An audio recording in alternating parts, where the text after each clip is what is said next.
Hey guys, Angelo Lambropoulos here, Director of Lambros Realty, and today I just want to do a quick talk about the dangers of open homes. Now, before I proceed, I just want to make it loud and clear, I'm not saying don't do open homes.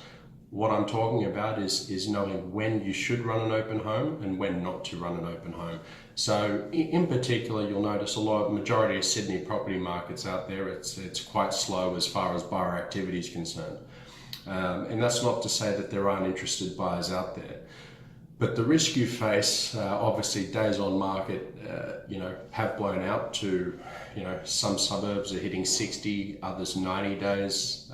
If you're fortunate enough and you're in the more affordable suburbs where first home buyers are pouncing on, you'll notice that things are selling in 30 days or less. So it's market specific, okay? But I guess if you're on the 30 days or less market, you obviously will run open homes because you're generating good traffic and run them quite regularly.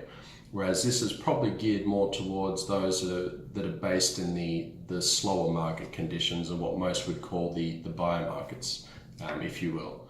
So what you want to do essentially is, as far as open homes are concerned, you want to make sure you're getting good numbers through, because the worst thing you can do is obviously conduct an open home where only one or two people show up and say they're not interested.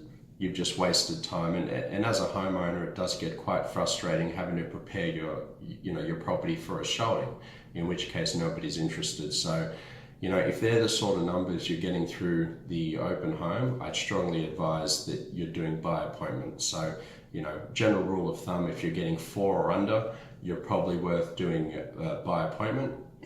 If you start hitting the 5+ mark, it is worth, I dare say, running an open home there. So you sort of want to keep that in mind. So from a negotiation standpoint, just going back to what I said before, if you have low inspection numbers, and let's say you get 2 parties through and one of the 2 parties was interested, you're going to find it very hard to negotiate with that person, because they'll then think, all right, well, I was the only one or 2 people that were there. Obviously the interest is low, so ball's in my court. So take my offer or else I'll go elsewhere, right? And that's what a lot of the buyers out there are doing, and they're being cheeky with offers, and you can't blame them, because that's just the way the market is at the moment. So on the flip side, if you're conducting a private buyer inspection, there's no way of knowing who else is interested if you're conducting it privately, because they can't view the open home as nobody's showing. So that's essentially what you want to do there, right? So you just want to be strategic. So I'm not saying open homes work well where there's good traffic. Open homes indeed can work against you if the traffic flow is quite low. So if you're sitting there and you've been on the market for 3 months and you're still conducting open homes, you're getting nobody coming through, or 3-4 parties, my advice to you would be can the open home, and you'll probably find you've got a much better chance of selling if your agent's negotiating and qualifying the buyer properly before letting him through. Now, there's no point of letting him through if they're not genuinely interested in your house.